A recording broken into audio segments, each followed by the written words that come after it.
Hi, I'm Carnell Smith.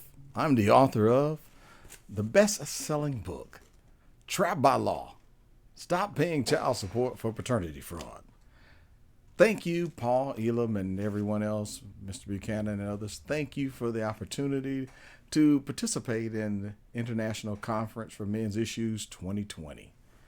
And I'm going to share some thoughts and some information from the perspective of women's equality denied by supporting paternity fraud. Women's equality is denied by supporting paternity fraud. Did you know that there are three stages of truth? According to Arthur Schopenhauer, the philosopher, all truth passes through three stages. First, it's ridiculed. Second, it is violently opposed. Third, it is accepted as being self-evident. Paternity fraud is an example of the three stages of truth. More than 20 years ago, when I found myself as a paternity fraud victim, after discovering an 11-year-old child by two DNA tests is not related to me, I demanded that I be set free and removed from a pay or go to jail situation. And I felt that the right thing to do, since we believe in truth, is that the truth should release me from a deceptive trap that I would have never been in had the truth been told in the beginning. And therein lies the problem where sadly, many women and girls continue to be denied equality by supporting paternity fraud. Wouldn't be fair to go further without telling you what is paternity fraud. And paternity fraud is a lie by omission. It's a lie by omission, by omitting material facts. And the material facts are there is more than one man or boy, in the case of accusations of paternity, that could be the child's father. And that information is knowingly and willingly withheld from the guy who is often the one they want it to be. And how does this deny women equal rights? As many of us gentlemen have heard over the past 20 to 50 years, women have said they're being oppressed and denied equal rights. But I believe there are three parts to that triangle of equality. Equal rights also come with equal accountability and equal responsibility. Equal rights, equal accountability, equal responsibility. And if you don't have all three, then women are being denied equal rights.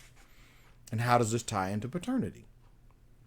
In a civilized society, we're all expected to tell the truth, the whole truth, and nothing but the truth. And regrettably, sometimes people make mistakes. Some people tell lies. And then when it's discovered, the honorable and the correct thing to do is to correct the mistake, but not to continue to perpetuate the situation in such a way that you become profitable off of the mistake, which is what paternity fraud does, where men and boys are deceived accidentally or intentionally into paying child support or maintenance for a child that is not theirs, that they had no hand in creating and helping to bring into this world. And part of how this perpetuation of paternity fraud, because I call it a fraud, is that it is allowing for incorrect information to remain on the child's birth certificate. That's not right. Incorrect family medical history. If the man or boy is not related to the child, then his medical history is totally irrelevant to that child and should not be used for any life-altering, life-endangering decisions, especially for organ, tissue, or blood donations. It causes a delayed knowledge of the paternal family for the guy or accused and the child. And then four, it delays the knowledge of the existence of paternal siblings. This child might have brothers or sisters, and God forbid one day they grow up and end up dating, having a relationship with and have children with their sibling. I've seen it happen for years over many forms of DNA testing, and DNA testing revealed a man and a woman were actually sister and brother. So there's a maturing lesson, though, also. There's a maturing lesson that is learned from telling the truth, accepting responsibility, and becoming accountable for one's own actions. And how does this tie back again to women being denied equal rights by supporting paternity fraud?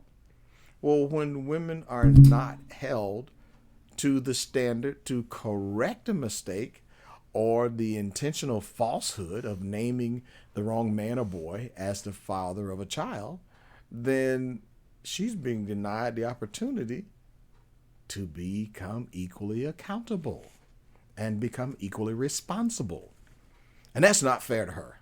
I'm Carnell Smith, the paternity coach, also known as the author of Trapped by Law, Stop Paying Child Support for Paternity Fraud.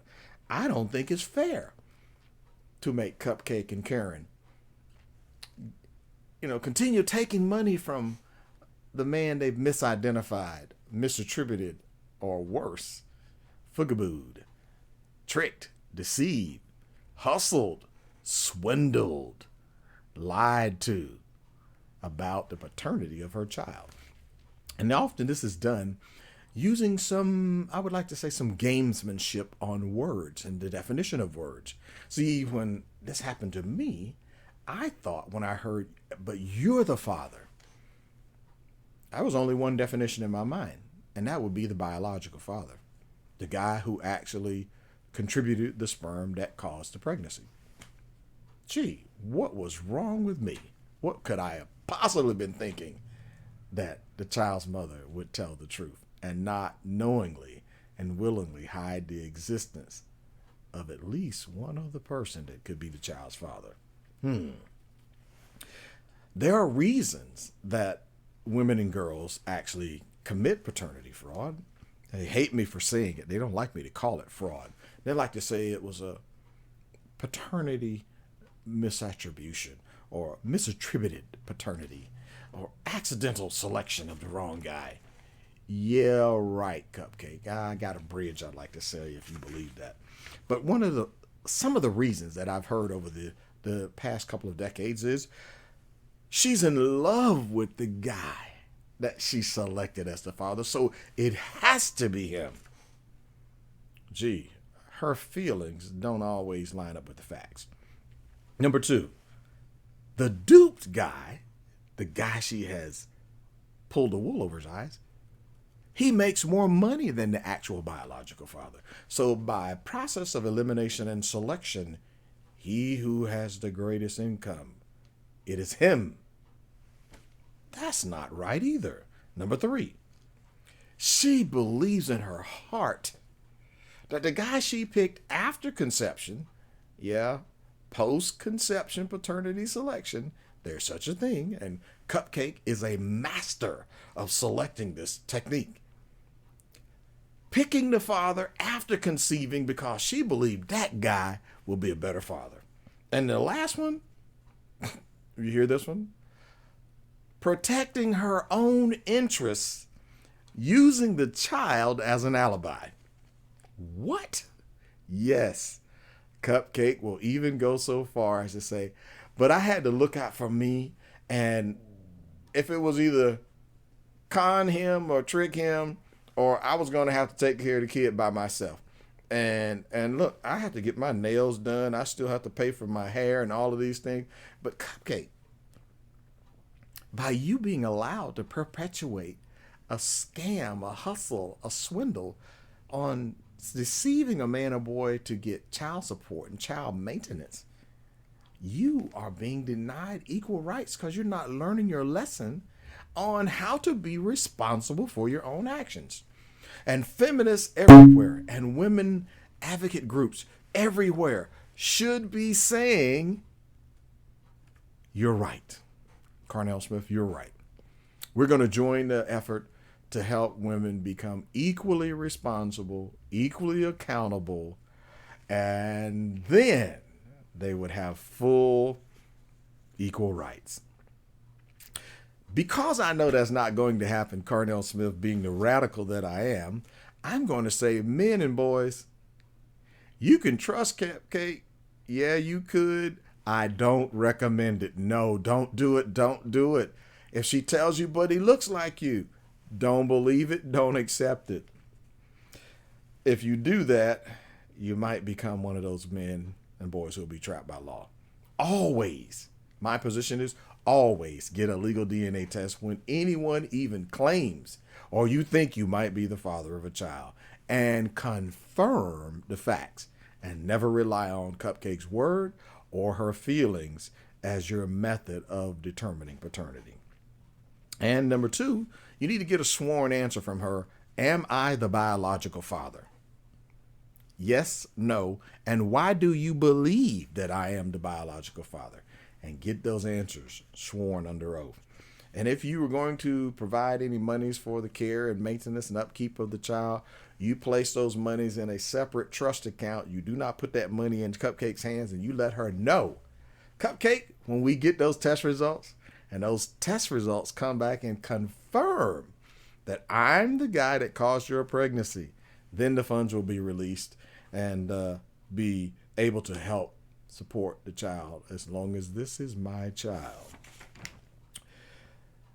My solution, just as radical as ever, is to just simply do DNA testing at birth. Yet, feminist groups and women's groups all around the world have opposed me. And in France, they've even gone so far as to say, it's illegal. Yes, it's illegal for the guy to get a paternity test without the mother's permission. Yes, you see a befuddled look on my face. If she's the person who is committing the lie of omission by knowingly and willingly hiding information from the guy, either she wants it to be, and let's just be honest here. If she's having an affair on her husband, she's not really in the mood to reveal to her husband that she has extracurricular friends. You know what I'm saying? Extracurricular friends. And now in France, they're going to pass a law that says if he gets a paternity test without her, he is breaking the law, subject to jail and penalties, etc.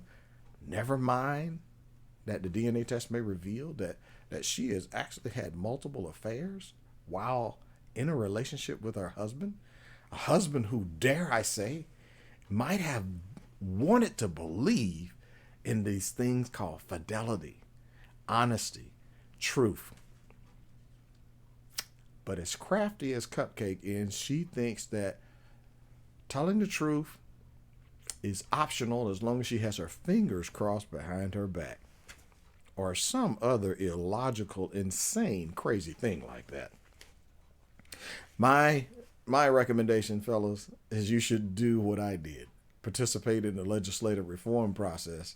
Whether the feminists and the women's groups help you or not, there are plenty of honest women who will, like your mom, your sister, your auntie, your grandmother, who would rather see you truthfully support children that are yours after confirming they are yours, rather than you go to jail for non-payment or refusal to pay.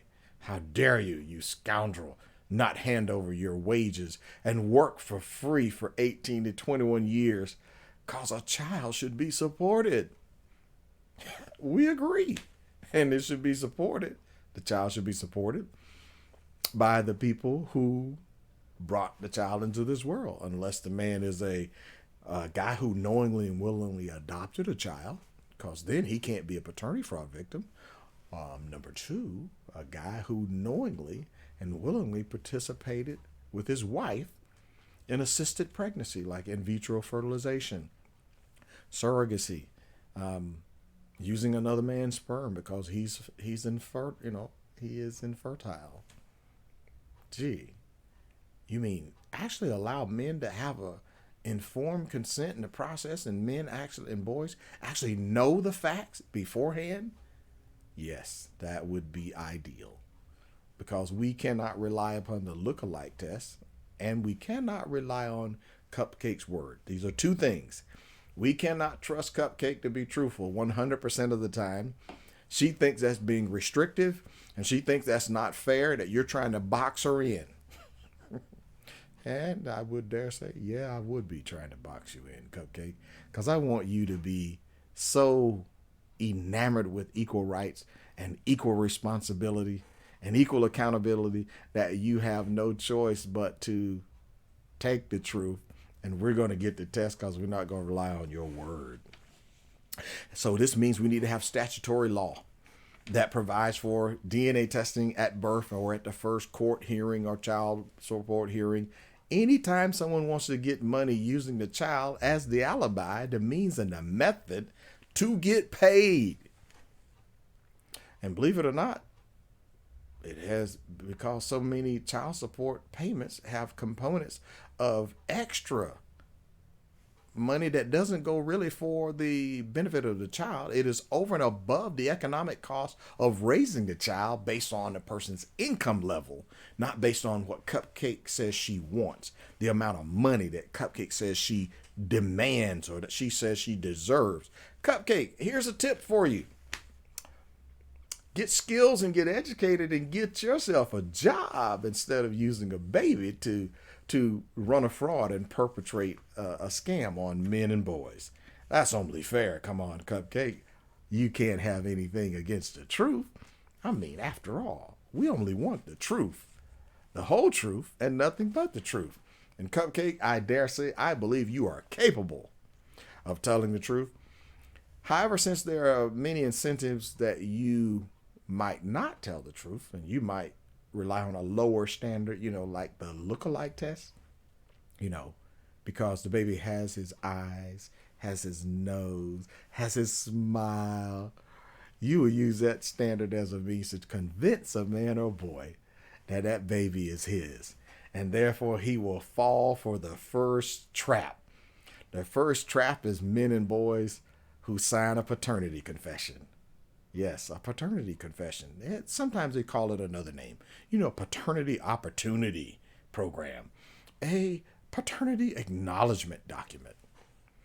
The short of it is, gentlemen, men and boys, you're being asked to sign a confession admitting that you did something without proof that you did it, and then say that it's your fault you signed that document as sufficient reason if you find out later that you're not the father.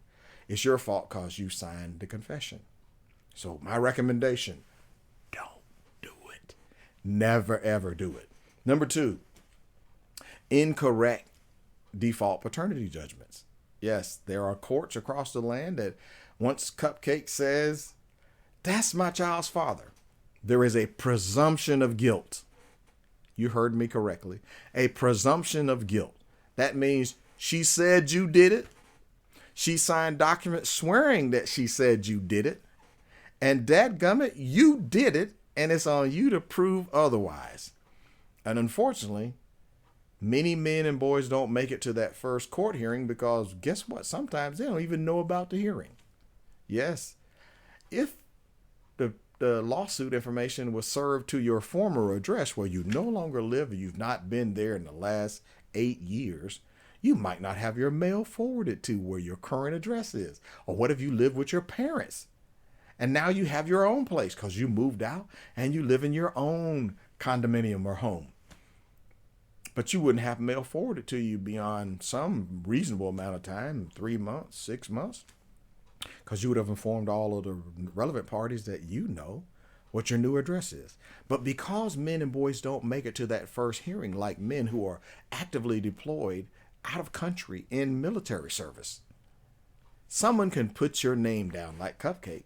She can put your name down and say you're the father, and next thing you know, you're in a lawsuit trying to fight an establishment to set child support, an establishment to set paternity against you based on her word alone. And by the way, Cupcake is not required to submit proof.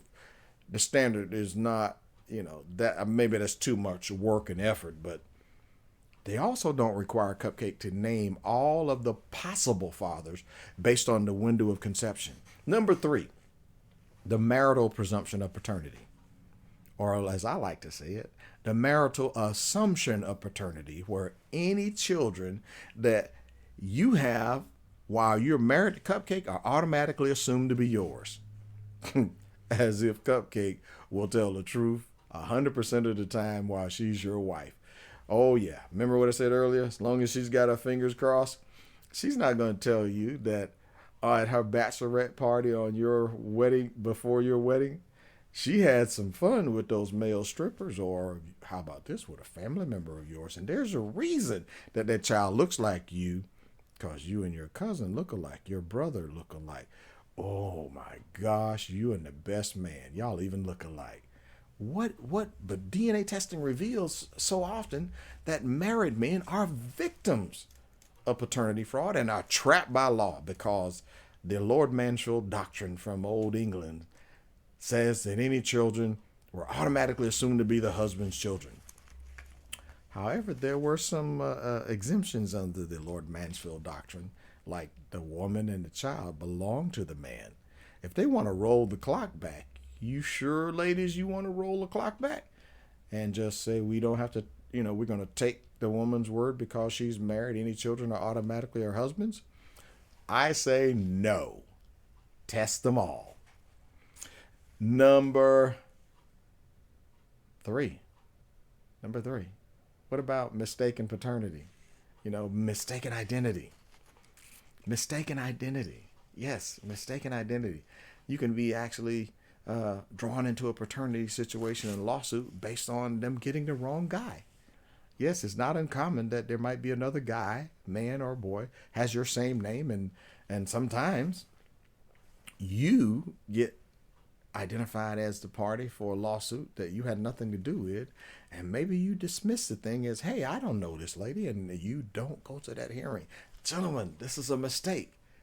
You must defend yourself anytime there's someone pursuing you for money, and you cannot treat this lightly. You must treat this as if your money and your life is dependent upon it, because it may very well be.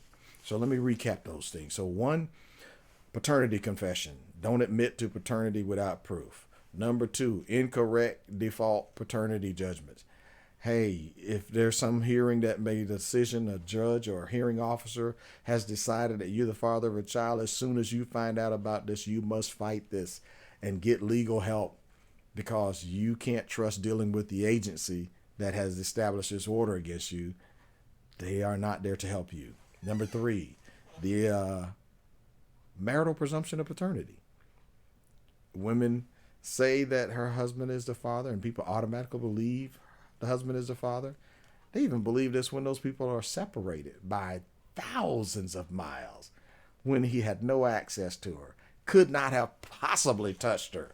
What is he going to do? Send a sample through the mail by FedEx? Dude, that'd be a special package, right? Really. Unfortunately, there's one more, and that mistaken identity. Because this happens, this leaves men and boys at risk to become trapped by law. And that's not right. That's not fair. And women who truly support equality would say, no one else should be accountable for my actions. I'm a big girl.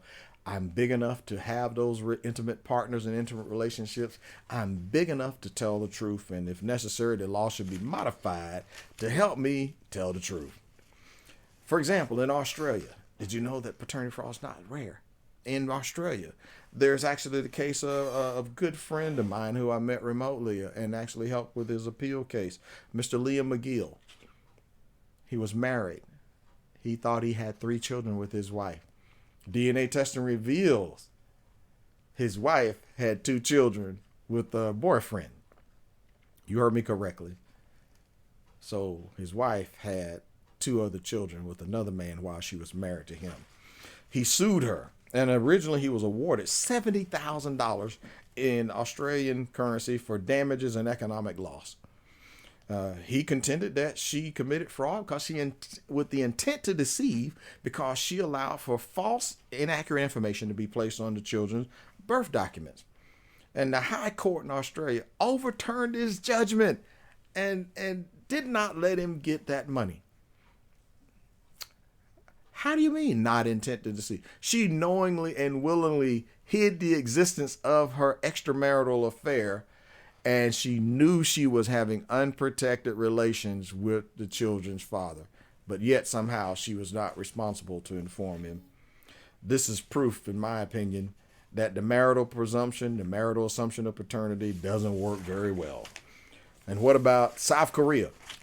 In South Korea, there's a case, a gentleman, he found out, and you can find all of these examples, by the way, on using the terms paternity fraud on the wiki page. Look up paternity fraud, 2 words, paternity fraud, on the wiki page, and you'll see these examples of men all across the world. Like in South Korea, a gentleman sues and successfully wins over almost $43,000 against his ex-wife because genetic testing revealed that he was not the father of her child.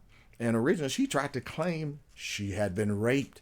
He was ready to go to the police and pursue a police report and help get that scoundrel who had attacked his wife arrested. And then she changed her story. Turns out she knew the guy. She had had long relations with the guy, so she wouldn't file a police report. And ultimately, her whole situation, hiding the truth, blew up because that man got a DNA test. Are you hearing me, married men? Don't think.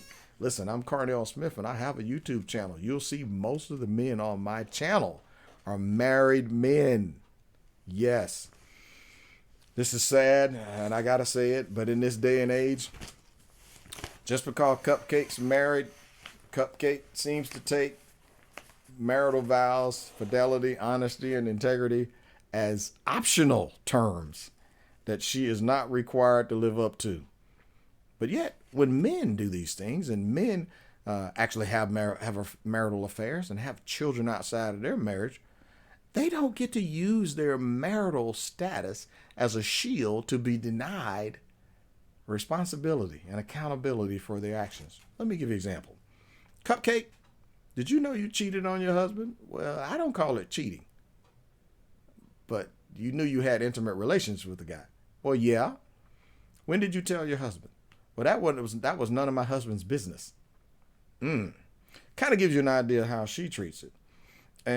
But she says, my husband is responsible, Your Honor, because the law says any children that I have while I'm married to my husband are automatically my husband's children. So, Your Honor, my husband is responsible for paying me for a no-fault divorce, alimony. I want the house. I want him to pay my attorney's fees. And I want the car, Your Honor. And I want the dog, his best friend, too. Wow. Yes, fellas, even though I'm being somewhat comical, using humorous, is happening to married men, and it's not rare. Unfortunately, there's countries like France who says if you get a DNA test without her permission, you're breaking the law.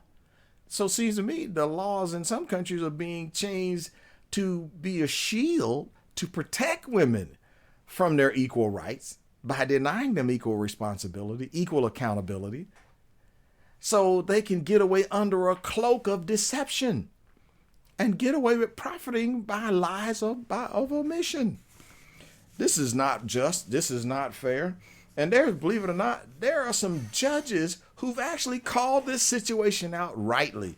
Let me quote just a couple of very high court decisions. United States Supreme Court, 1987, Rivera versus Minnick. In the field of contested paternity, the truth is so often obscured because social pressures create a conspiracy of silence, or worse, induce deliberate falsity. Yep, lies on purpose. The person alleged to be the father has a legitimate interest in not being declared the father of a child he had no hand in bringing into the world. It is important to him that he not be required to provide support or financial assistance to someone who is not his child. Let's redirect that to Cupcake, who uses the child to get paid. United States Supreme Court, Little versus Streeter, 1981.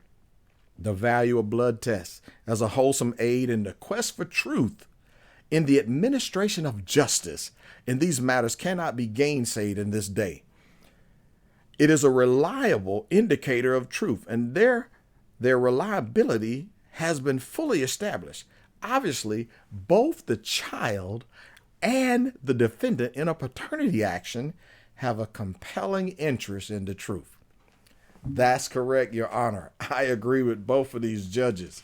And look, in my own state of Georgia in the United States, where I actually won my case after getting the law changed based on finding what this judge said, I took up the path, I took up the mission with the help of many, many other people to get the law changed, thanks to the help of my state representative, Representative Stanley Watson in the United States, who also went on to help me with getting Florida changed with Representative Curtis Richardson, Senator Al Lawson, and others, that we got the laws changed based on me finding out what this appellate court judge said. He said, while it is the policy of this state to require fathers to support their minor children, it is not the policy to extort such support from persons who are not in fact the fathers.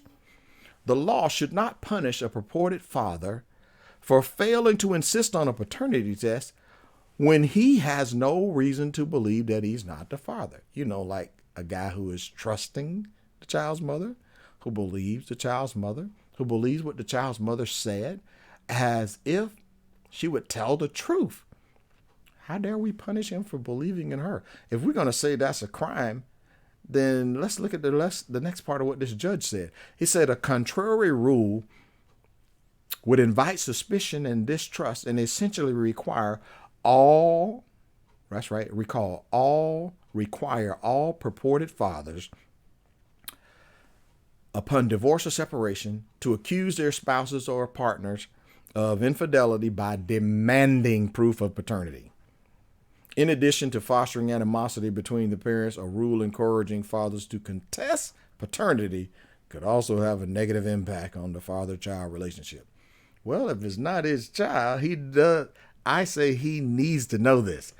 And since we can't rely on Cupcake to tell him the truth 100% of the time in the beginning, it is my contention, men, boys, always get the paternity test as soon as possible. And to give you an idea how well this can work and should be done, I had a client who heard what I said and recommended. I think he heard me on radio or television.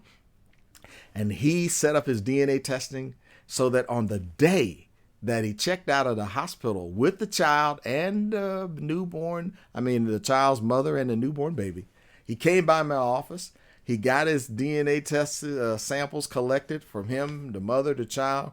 I photographed, fingerprinted everybody, so I saw their identification. I signed as a witness and completed full chain of custody documentation. I shipped off the samples to the laboratory, and in less than a week, the truth came back. Somebody did cause that pregnancy of that newborn baby, but it was not my client, and DNA testing results came back at 0.0%. That man got the truth in the first week of the baby's birth. How about that? Fellas, here's my position. Trust but verify. You can tell me you trust your wife, you trust your girlfriend, you trust your boo, your baby. She'd never lie to you. Oh, yes, she might. Because if it's losing you and losing the money, she might lie to keep you. And there was a poll and a survey done some years back, and I think about 50% of the women said that if they had an affair or a relationship where they got pregnant outside of the guy they were in a relationship with, they would lie to him. Come on, ladies. How is that supporting your quest for equal rights? Come on, feminist and women organizations. You should support legislation that requires the truth. And then this last thing right here, the appellate judge says, not only has the putative father been cuckolded, the law adds insult to injury to insult by requiring him to pay child support. And I'm going to add, after he's been tricked. Why require him after he's established that he's not the biological father? So he's been lied to. Cupcake, you lied. She's like, oh, my bad. But he didn't figure it out in time, so I should still get to keep the money. And Judge, Your Honor, you should enforce that order and make this his fault because he didn't find out in time. Wow, that doesn't sound right at all. And this judge says once paternity is scientifically established as non-paternity. So once non-paternity is scientifically established, courts cannot ignore such facts by relying on policies developed when no such proof was possible. Translation: the court should not ignore the results of the DNA test when years and tens and dozens of years ago that genetic test wasn't available. They had blood type testing. Maybe you could be excluded, but it didn't always accurately identify the right guy. But now we have DNA fingerprinting, where outside of identical twins, triplets, where the men are a result of being conceived from the same fertilized egg, we can identify and narrow it down to one guy. And no, you can't rely on Cupcake to always accurately tell you which guy that was. But the court says this. It says to create fiction in this matter does not make the male the biological father of the child. Fiction. Wow. Only thing missing from that is once upon a time in a far, far land, Cupcake told the truth 100% of the time. Yeah, there's your fiction, all right. It says it doesn't make him the father. It makes him a victim of the law. And while courts preach their false policy, they lose the respect of any citizen with common sense. The legislature should address this issue. And when I saw that, and I met the guys whose cases these were, I took up the mantle to change the law, finding a gentleman whose name was Dennis Karen in Ohio, who was a paternity fraud victim who went to jail after his Cupcake told him if he didn't marry her, she would abort the baby. So he married her. And a few years later, he found out he was not the father. Wow, what a huge slap in the face and a kick in the guts. Wow, not your child. She threatened to harm the child if you didn't marry her, and you didn't find out it was all a hustle, a scam. And even these things even happen in other cases where I saw a federal case. A woman filed for Social Security claiming the child was a dependent of the man who died, and DNA testing revealed the kid was not that man's kid, so she got convicted for committing fraud against a government agency. She was sentenced to 15 months of imprisonment, 36 months of supervised release, and ordered to pay restitution in the amount of nearly $33,000. Now that is equal accountability. That is equal responsibility. I sure wish that we had laws worldwide where men and boys could rely upon and count on 100% of the mothers to tell them the truth. But since that doesn't happen, men, you got to warn the other fellas. You got to warn the other guys and people with sons. When your teenage son gets accused of a pregnancy, yeah, you can say you might be the grandparents, but always verify. I'm Carnell Smith. I'm the author of Trapped by Law, Stop Paying Child Support for Paternity Fraud. You can reach me on social media. I'm available on the World Wide Web at carnellsmith.com, and on Facebook. You can find me at Paternity Coach, on Instagram, YouTube, and Twitter, Paternity Coach. Thank you. Enjoy, share this message, and we won't have any more men and boys trapped by law if you'll share this message. Thank you.